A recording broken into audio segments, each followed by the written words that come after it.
And running.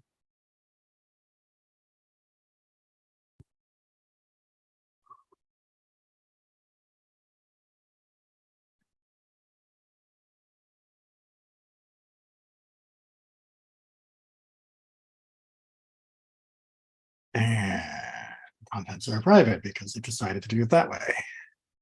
So irregular. Anyway, let me just click there, click save. And now we should be okay. Okay.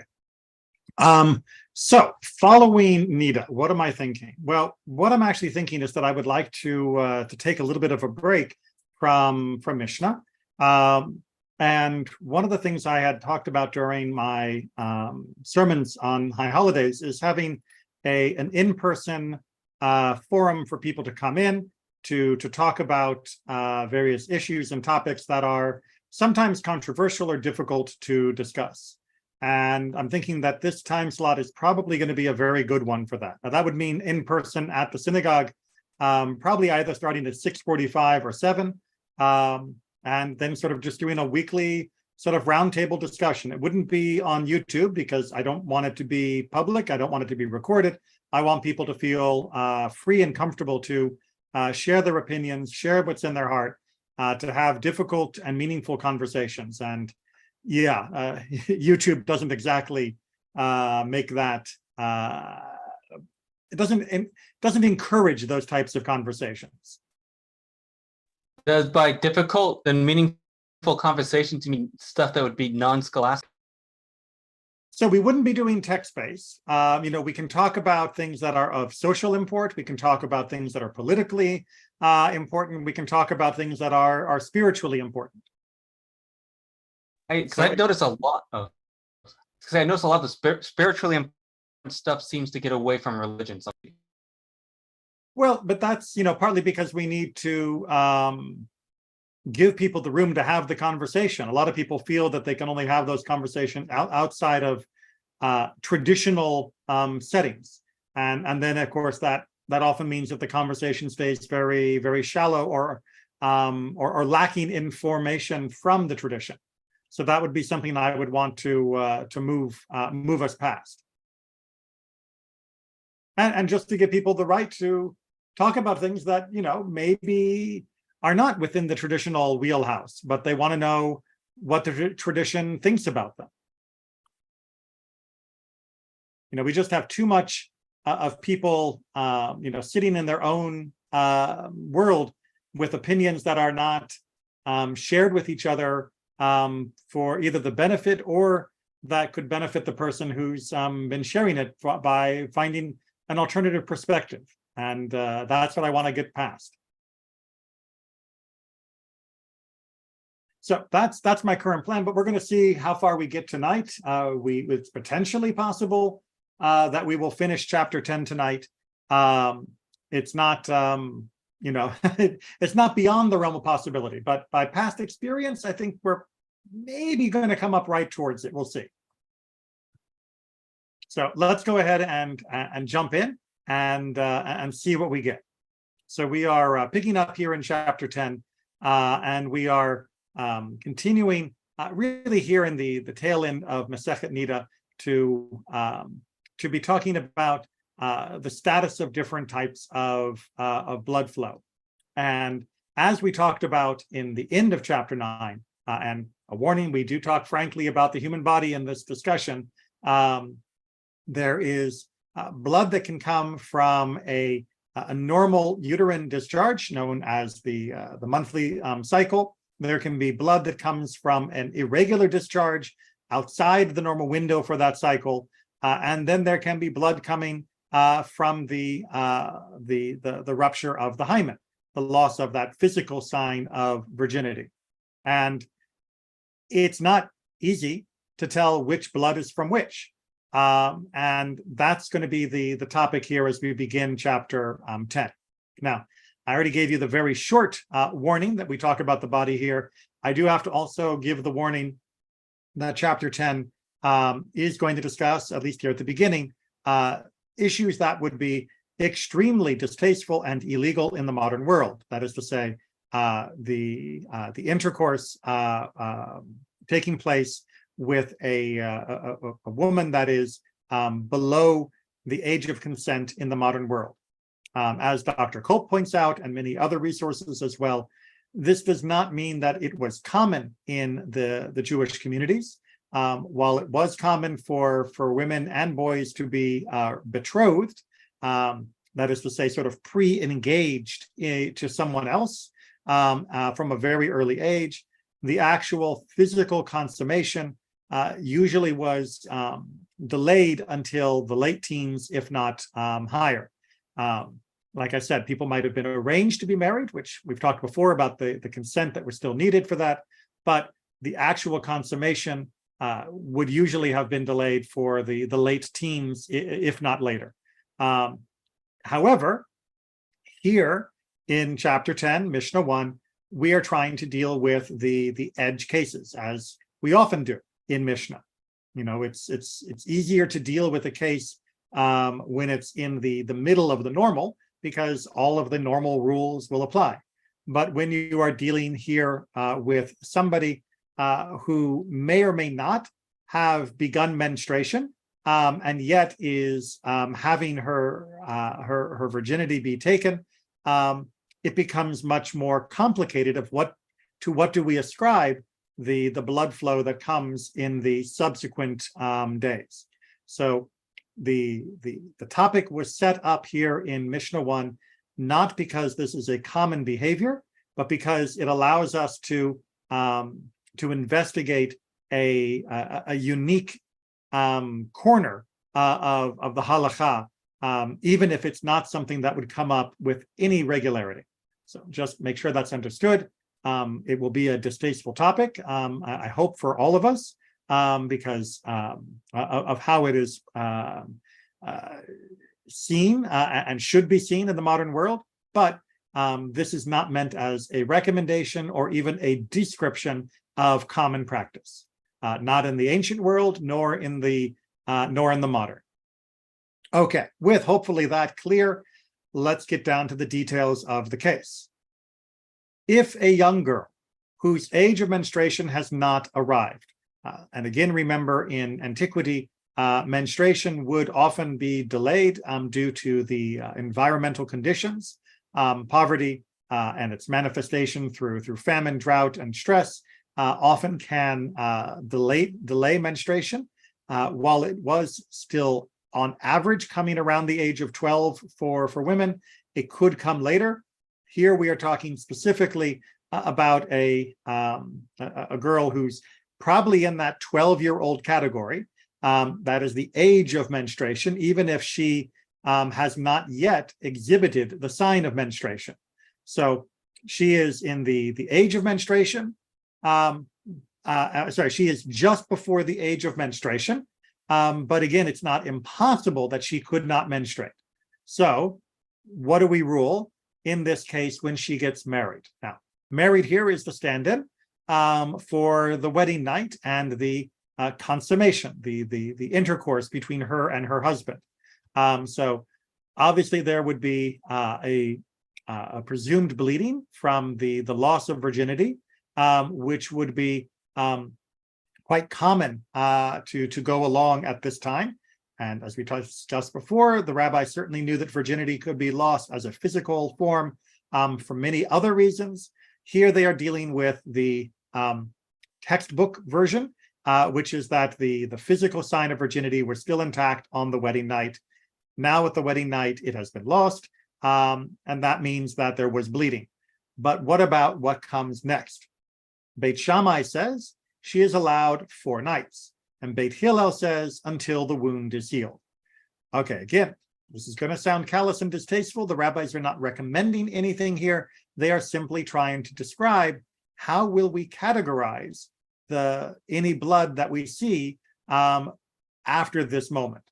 Beit Shammai's opinion is that if she continues to bleed for the next 4 nights, that intercourse is still allowed, because the blood that is seen can be presumed to be blood from the wound from the taking of virginity. Beit Hillel disagrees and says no, the blood that would be seen at any point would be presumed to come from the virginity, up until the actual wound that was created by the virginity being lost is finally healed.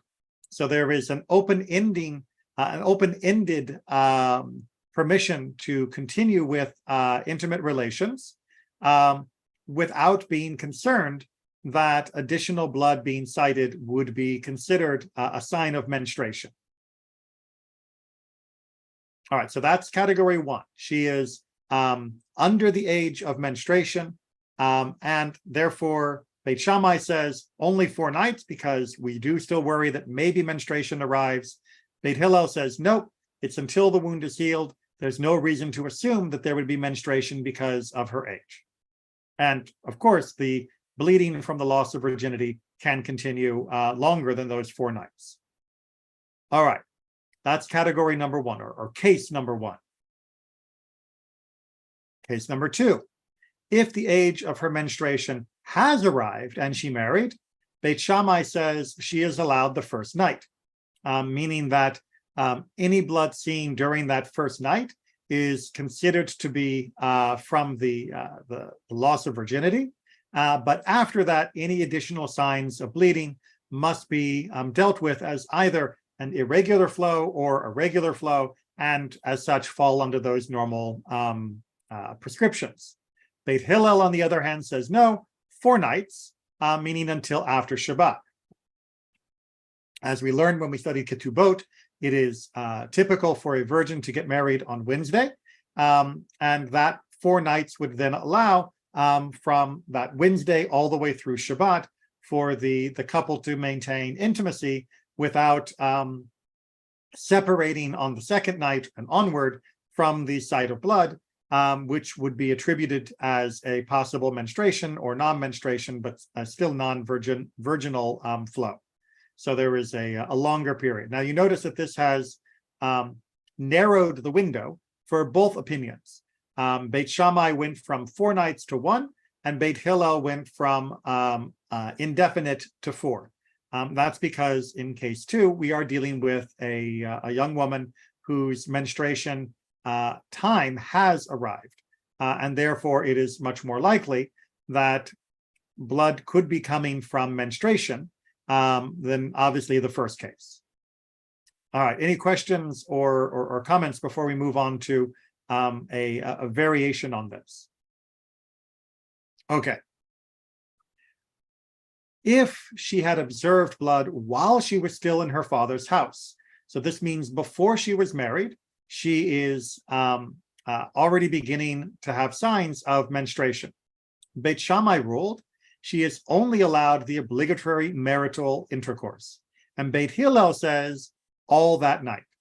So here in our third case, we have a young woman who already began menstruation before she was married. That's the phrase "still in her father's house." It doesn't have anything to do with geography. It just means she's not been married. Then, after the marital consummation, Beit Shammai says that's it, because yes, you can assume that the bleeding that comes immediately from the consummation is there because of her virginity, and you can finish that act of consummation with that assumption in mind.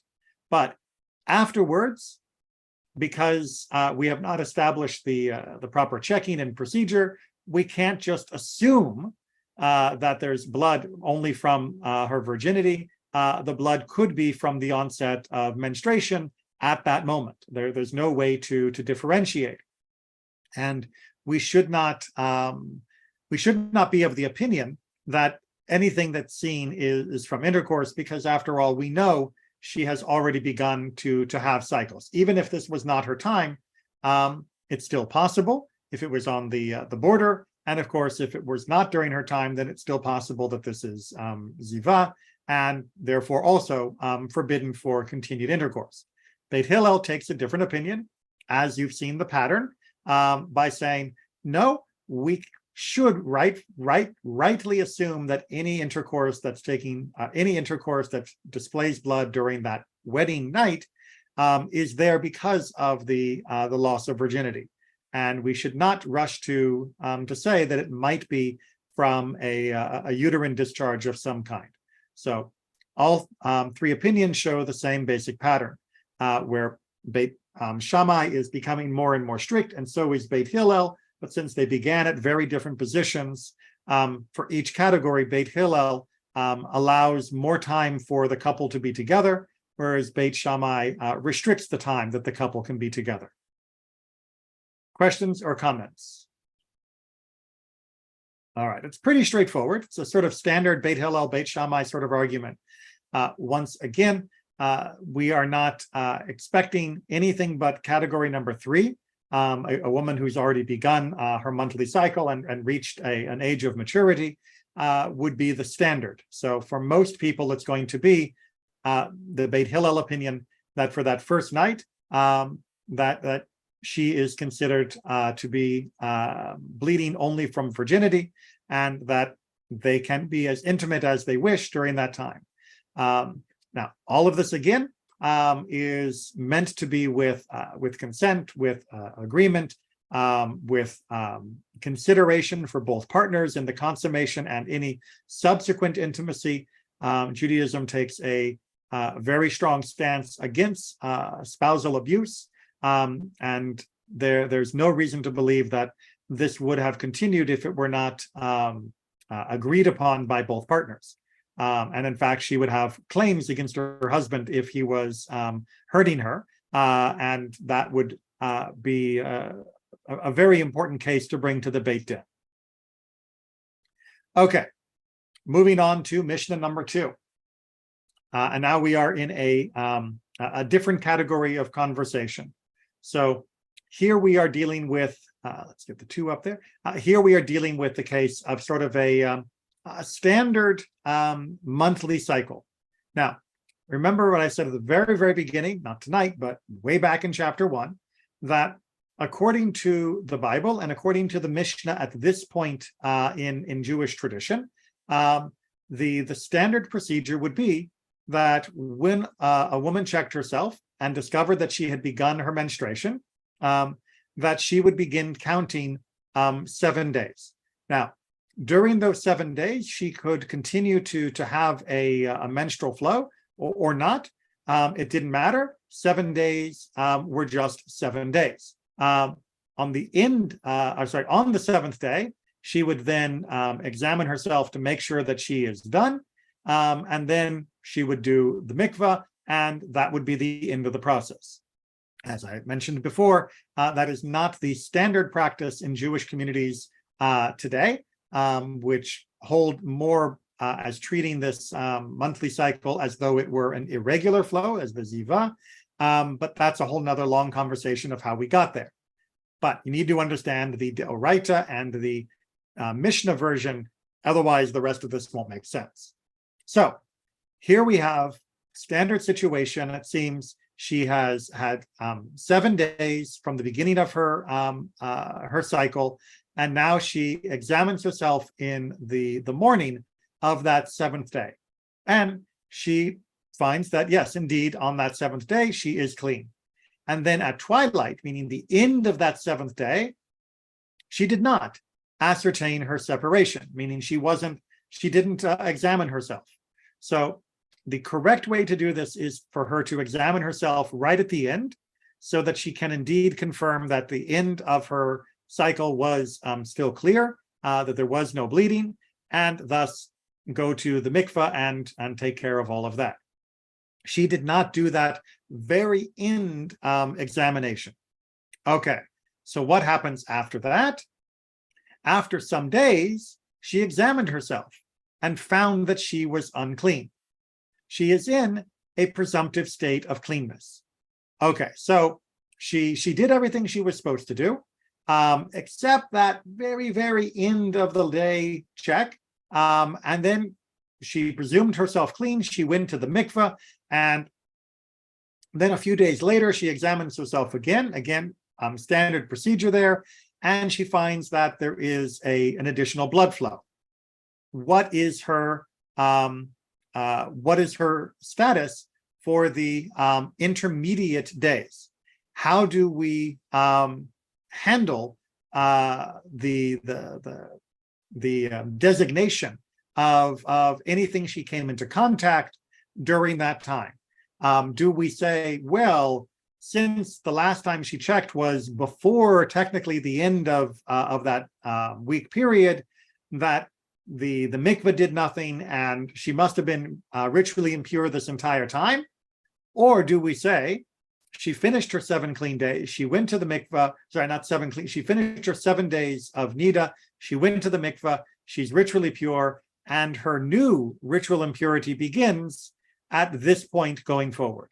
And the answer is version number 2, that her new period of ritual impurity begins at this point forward, and the time prior to that, from the mikveh till now, she is considered to be ritually clean. Yes, Aaron. So, Rabbi, when she finds that new period of uncleanliness, she's in the state of ziva and not niddah, right? Yes, most likely if she went through the normal, yes, I'm trying to just do the math fast in my head. So yes, because she just finished the regular 7 days, and presumably these some days that we are talking about here were not extensive, meaning not the 11 days, not more than the 11 days right after her monthly cycle, then yes, that would make her a ziva. But as we will review later on in chapter 10, remember, a ziva can come in a 1-day variety or an expanded variety. Ziva has a couple different statuses as well. And Rabbi, this is what I thought this was what the current rule is that after your menstrual cycle, 7 days later, if you went into the mikvah, you're considered to be clean currently, right? Well, so the current way, and I'll just give the short synopsis because you may not just you, but I mean anyone watching may be familiar with or may read additional guides on taharat mishpacha, the modern process of maintaining ritual purity for the family, for intimacy, and I don't want people to be too confused. So here's the very, very short version. The current standard practice is that when a woman begins her menstruation, she begins to keep track of how many days she sees an actual sign of blood. So unlike the biblical and here Mishnah version, where once day 1 begins, she doesn't need to keep track of it. It's automatic. Even if there's blood only 1 day, even if there was blood for 6.5 days, it doesn't really matter. In the modern version, if there was only blood for 1 day, then she would count 7 clean days after that. And if there was blood for 6 days, she would count 7 clean days after that. And that means that on average, for most women, and the average length of the uterine flow during their monthly cycle, it means that it works out to be closer to 12, 13, or sometimes almost 14, depending upon the woman, for how many days she is considered ritually impure. And then she would go to the mikveh after that. But that's because they are holding that, and again, this is based upon a stringency adopted that's described in the Talmud as being adopted by the women of Israel rather than forced upon them. But there's much longer historical discussion of that we're not going to get into tonight. But it means that the actual monthly cycle is being treated as though it were a ziva. It's following those same rules, which is you keep counting the days that you're seeing signs of blood, and you only begin to count 7 days once the blood is no longer visible, once it's no longer flowing. So that is different than what we have here. What we have here is it starts and you have a whole week where you don't have to bother checking until the end. And as long as it's done at the end, you go to the mikveh, and that was 7 days, done. And it doesn't matter how much you were bleeding during the middle, as far as ritual purity goes. Obviously, consult with your doctor if there's a medical condition. But as far as ritual purity goes, it doesn't matter whether it's 1 or whether it's 5 or 6.5 or or even right up to the end of that. As long as by the end of 7 you're clean, no longer showing blood, then mikveh, here you come, and everything is fine. And that is different than the current standard practice in most communities that do observe taharat mishpacha. But Rabbi, I thought that was the standard for orthodoxy. I thought even more liberal forms of orthodoxy will take this 7-day standard. I am not familiar with a modern Orthodox community that would take the biblical 7 days as standard, as it has been communal practice for about, at this point, 1,500 years, give or take. So I'm not familiar of an Orthodox community that has said the biblical and Mishnaic 7-day cycle is fine. But there are, new Orthodox groups all the time that maintain orthodoxy on almost everything, except for one or two topics, such as those that will ordain women or have other kind of positions that are outside the normal Orthodox circle. But I am not personally familiar with an Orthodox group that seeks to return to the 7 days mentioned in the Torah and the Mishnah. Now, within the conservative movement, indeed, there are people who hold by the biblical and Mishnaic standard that we are talking here, and that do the 7-day process rather than the other. But again, to my knowledge, I'm not familiar with an open Orthodox or avant-garde Orthodox group that's made that change. But I do not presume to know every Orthodox group out there as they continue to retread much of the territory that the conservative movement tread in the 20th century. So, Rabbi, when you say it's been the rule for 1,500 years, you're saying that that's in the Talmud then, right? Yes, the Talmud is where it gets discussed that women will follow the see how long you bleed and then add 7 clean days, which, like I said, is the Ziva standard. So that's discussed in the Talmud as being a stringency that the Benot Yisrael, the daughters of Israel, have taken upon themselves. So that then became the sort of universal standard. Even though it originated in one community, it eventually became more widespread. All right, so that said, let's get to a few more of the wrinkles that can occur on this 7th day issue.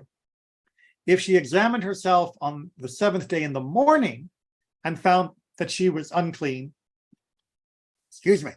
and at twilight she did not ascertain her separation, meaning the impurity, she didn't check that she was clean actually at the end of that 7th day, and after a time she examined herself and found that she was clean, she is in a presumptive state of uncleanness. Okay, so the what's happening here is that she checked herself and she was still bleeding even on the morning of day number 7. And at twilight, she should have checked herself again, and she hopefully could have found that the bleeding had stopped, and therefore her menstrual cycle had stopped, and thus she would be able to go to the mikveh, everything would be fine, great. But she didn't check. So the last check that she did was to establish that she was unclean. And that last check is going to stand, because without confirming that she had stopped having the menstrual cycle before going to the mikveh at the end, she has to assume that the ritual impurity from the uterine bleed has continued up until the point when she went to the mikveh and onward. That means that even if she checks herself later and finds that she is clean, that there is no continued bleeding, nonetheless, in this case, she would have to retroactively assume that everything up till this point had been still ritually impure, because that was the last test result she received. And thus, she has to rely on it rather than assume that everything had become ritually pure by the time she finished her 7 days, because she didn't test. That's the issue. Does that make sense? right? So basically her status continues in the form that it was at the last check that she made, because she is in this normal cycle of the 7-day process of Niddah. But, right, what's our general rule, which we've talked about a long time ago? And here we're going to modify it just slightly to give it a little extra definition. She conveys uncleanness for 24 hours retrospectively, or retroactively, if you want to call it, or during the time between the last and previous examination. So like we said way back in Mishnah 1.1, chapter 1, Mishnah 1, we don't go back and say it's like been forever, but we do use 24 hours max or up till the last examination, whichever is the shorter duration. And here's the new material. But if she had a regular period, that Veset we keep talking about, where the onset is reliably predicted either by the days or by her symptoms, it suffices to reckon her period of uncleanness from the time she discovers the flow. Now, this is not exactly talking about what we just mentioned prior to this with the issue of checking on day 7, because obviously here we're talking about the beginning.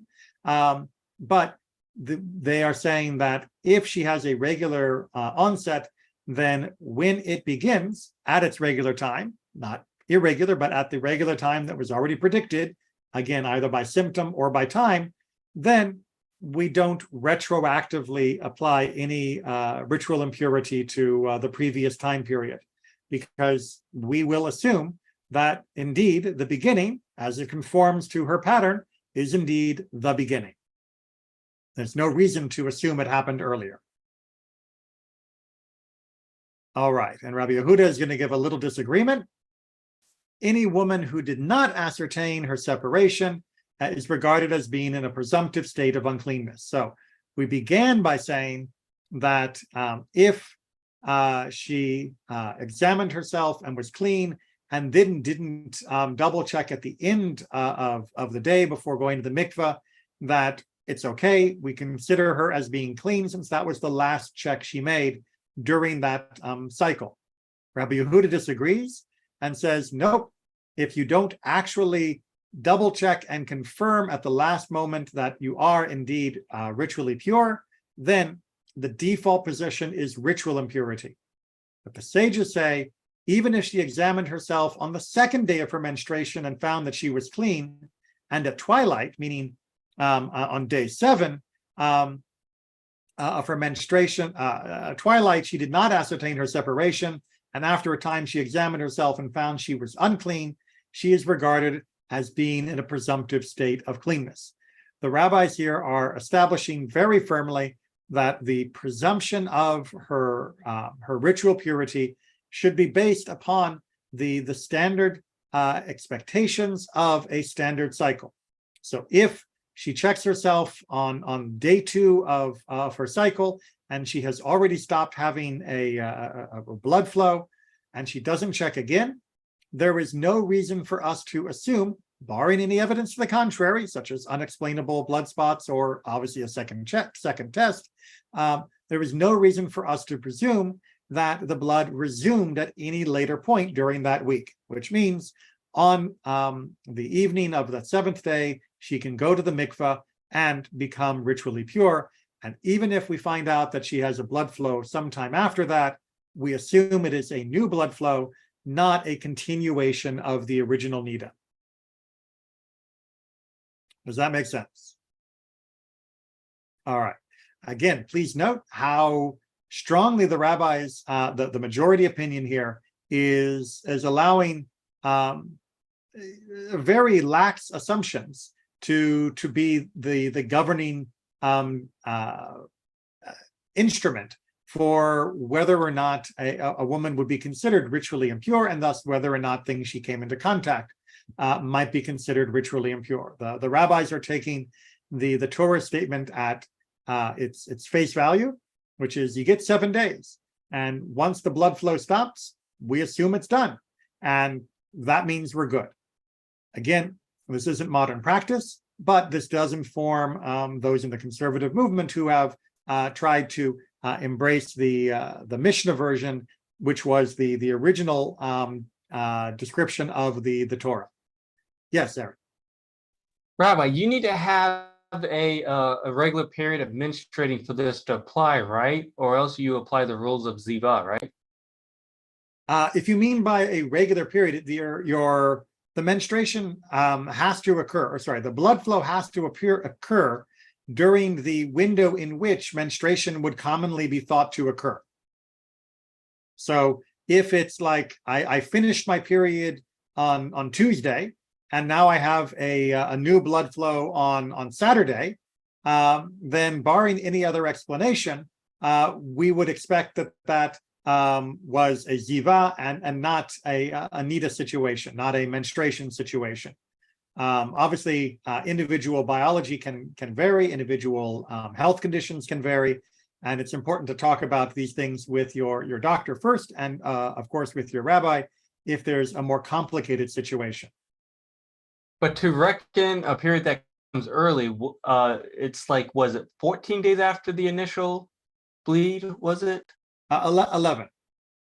And not after the there's an 11-day reset window, I guess might be a way of putting it, during which the rabbis say that if the cycle begins during that 11 days, then it is assumed that it is not the cycle, but instead is a ziva.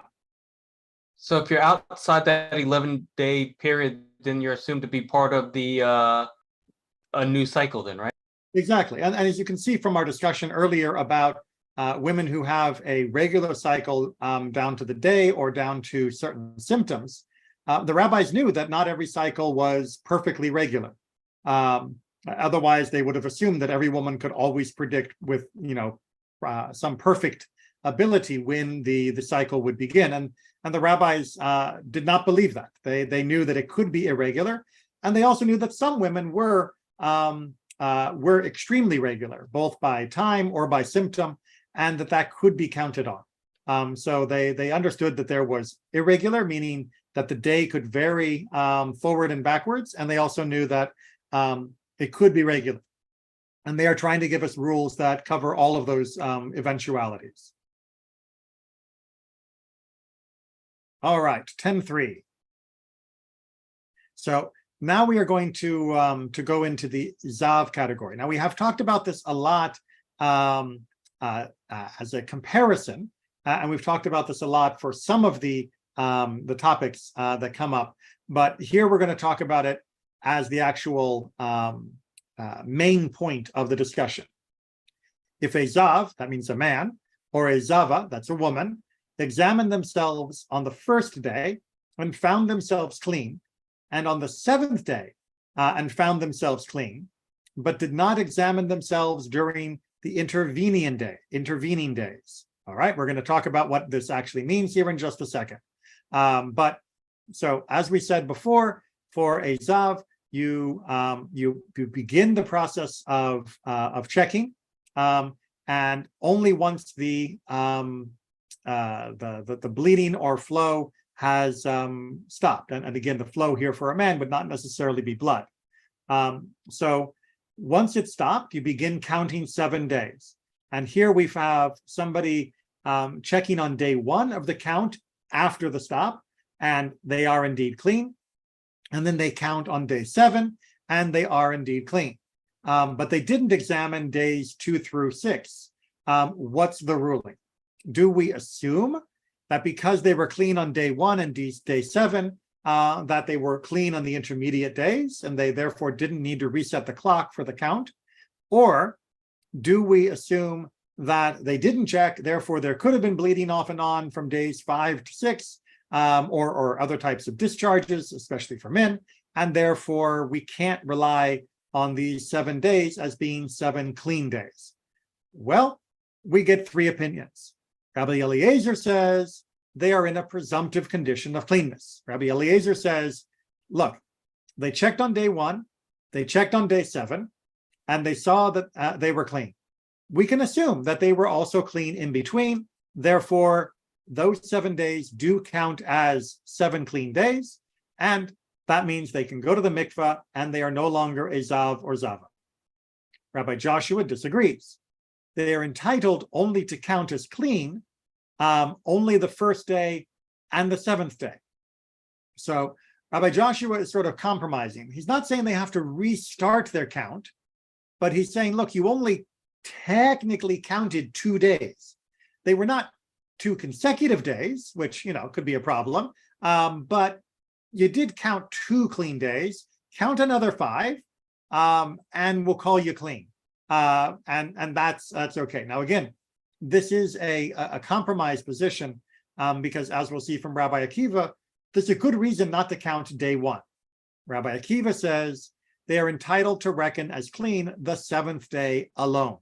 You can't count day 1, says Rabbi Akiva, because if days 2 through 5 or 6 had additional signs of discharge, then day 1 wasn't a day 1 of the clean count. It was just a minor pause in whatever is going on with your body. And therefore, we got to wait until day 7, the most recent day that we saw that you were clean, and now count day 7 as number 1 of a new cycle of 7. And then check tomorrow, and check the day after, and check the day after, and all the way until you get 7 consecutive days, each day, no sign of additional discharge. Now, you're probably wondering who wins, because we don't actually have a statement of who wins in the Mishnah here. And it is Rabbi Eliezer, the most lenient position, by the way we would normally reckon leniency in usual discussion, is the one who wins this argument.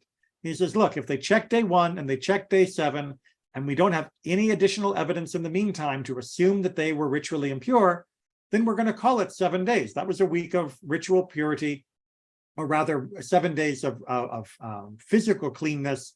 Therefore, mikvah and ritual purity are now the what they can go for. Aaron, I see your hand. Yeah, briefly. Rabbi Joshua, well, the commentary on Rabbi Joshua seems to call it a penalty, which seems kind of like a weird penalty to have. A penalty is usually in the form of a sacrifice. Well, I mean, it's a penalty in the sense that they didn't really show that they were ritually impure, right? We don't have proof that they were ritually impure. And again, this whole section here in chapter 10 is about what presumptions can we make? What assumptions should we make?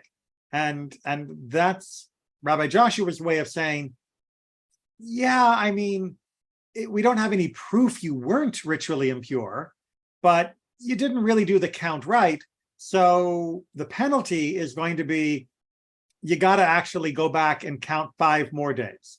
Now, he's not discounting day 1, because we also don't have any proof that after day 1, the person was ritually impure. So he's keeping that, and he's penalizing them for those 5 intermediate days, especially compared to Rabbi Eliezer's position, because he is uncomfortable with the fact that although there was no proof that they weren't ritually pure, there was no proof that they were ritually pure. But Rabbi Eliezer, he's really keeping consistent to the general theme that we have had throughout these Mishnayot, which is your status is assumed to be the same as it was the last time you checked until we have evidence to the contrary. Curiosity, Rabbi Akiva, it doesn't seem consistent in this Mishnah, but isn't he known to try to permit or be lenient? So, yeah, I mean, this is something I believe we talked about a little bit last week as well. We can, try to describe him as trying to be lenient. And indeed, earlier on when he was talking about, permitting a husband and wife to be together on a flimsy excuse of where the blood might have come from possibly reopened wound, his students were aghast that he was so very eager to allow that.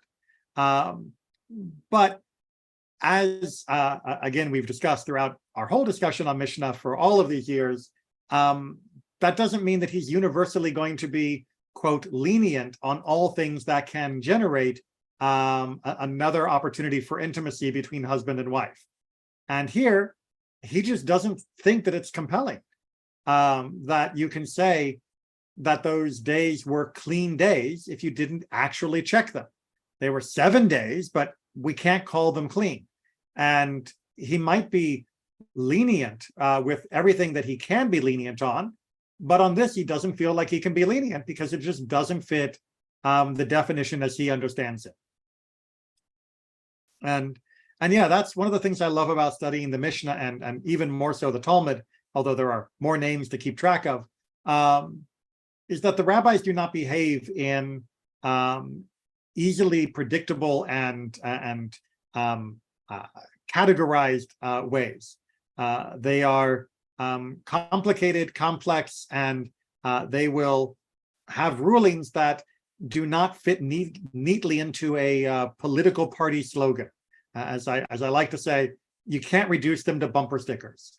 There are general rules of thumb that will sort of help you see patterns that kind of appear, but no rabbi is ever going to match a logical framework that pigeonholes them into one particular status, one particular ruling style for all cases, even for cases that seem like they would normally fit that predicted pattern.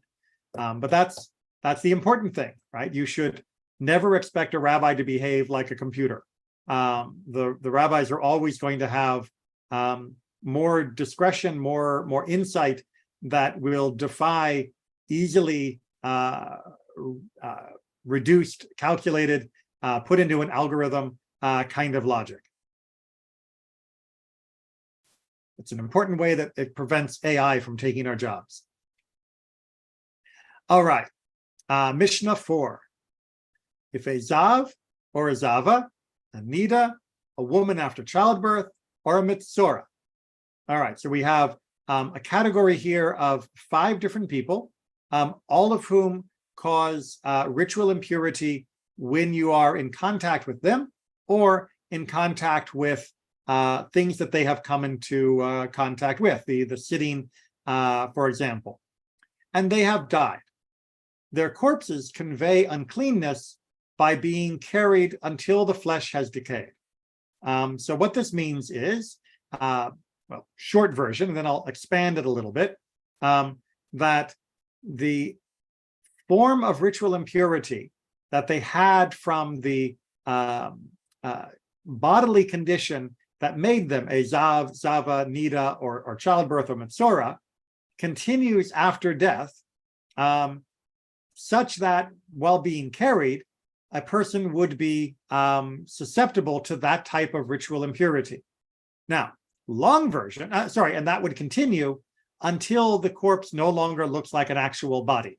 Because once it's no longer a body, then it cannot defile in the way that a body defiles.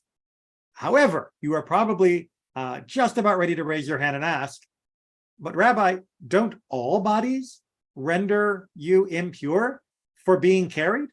Can you carry a corpse and not be rendered ritually impure? And the short answer is, you are absolutely right. All bodies render ritual impurity even while being carried.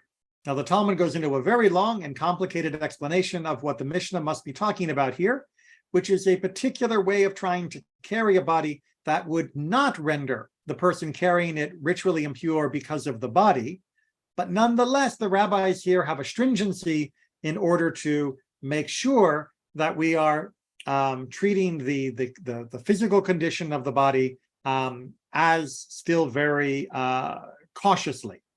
In addition to the body, its own ritual impurity, the actual Zav, Zava, Niddah, childbirth, Mitzorah condition can also be taken into consideration.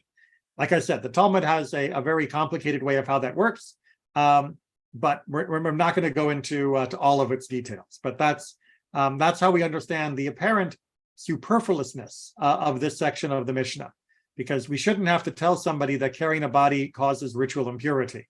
It doesn't matter whether the body was somebody that just came out of the mikveh or whether it is somebody that has the highest degree of ritual impurity. All bodies present ritual impurity. But the Talmud finds a way to make this a special case, which is part of the Talmud's job, is to make sure that we think carefully and recognize the logical conundrum that 10.4 is presenting to us, so that we find out what it actually means, because it can't be the surface, because the surface would be unnecessary. All right. In other news, if a non-Jew has died, he does not convey uncleanness.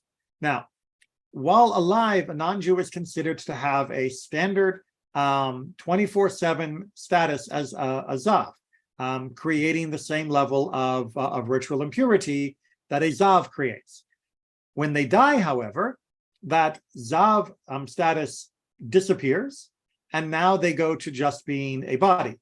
Now, since the body of a non-Jew does not fall under Jewish law, and they are just a corpse, in quotes, just, that means that they do not create ritual impurity.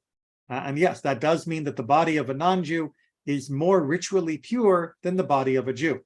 Again, a wonderful way to remind people that ritual purity is not about what is better or what is worse, about what is clean or what is dirty. It is about what does the Torah say we do with different things under different circumstances. And here there is a ruling that the body of a non-Jew does not create ritual impurity, even if they did while they were alive.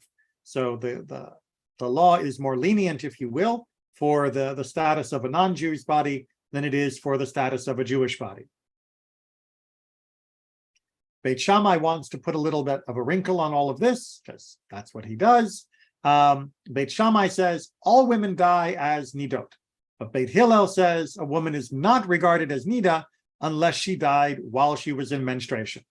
So Beit Shammai is saying, look, we're going to assume that when a woman dies, she was niddah, that, just everybody's going to get the same status. Doesn't mean it actually is true. Doesn't mean it actually has happened. It just means that's how we will treat her when she dies. Beit Hillel says, no, we are going to treat each woman as each woman. If we know that she was in Niddah when she died, then we will treat her as though she was in Niddah when she died. If we know that she was not, then we will not treat her as though she were in Niddah, and thus all the discussion back at the beginning of this Mishnah is not applicable. All right, continuing with our discussion of death. If a woman died and a quarter log of blood comes out of her, it conveys uncleanness as a bloodstain, and it also conveys uncleanness as in a tent. Rabbi Yehuda says it does not convey uncleanness as a stain, since it was detached after she died. So we have the issue of the blood from Niddah will create a ritual impurity upon contact. And of course, the discharge of a body will create the ritual impurity because of the laws of the ohel, of the tent, meaning anything within that same airspace. And here the rabbis are saying both are true, that the blood that comes out will convey uncleanness just as though she was doing this normally as in life, but it will also be treated as though it came from the body, and thus convey uncleanness in that way as well. Rabbi Yehuda disagrees, of course, saying that it cannot be treated like a normal blood discharge from a living woman because it came off of her after she died. And once she was dead, then she no longer has that status of producing the uterine flow of Niddah that would be applicable here. Obviously, it still counts as though she were dead, because she is, but it doesn't have the status of Niddah.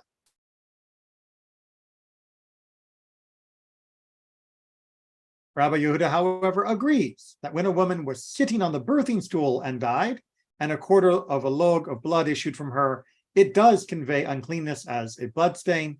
Rabbi Yossi says, therefore, it does not convey uncleanness in a tent, meaning as ohel.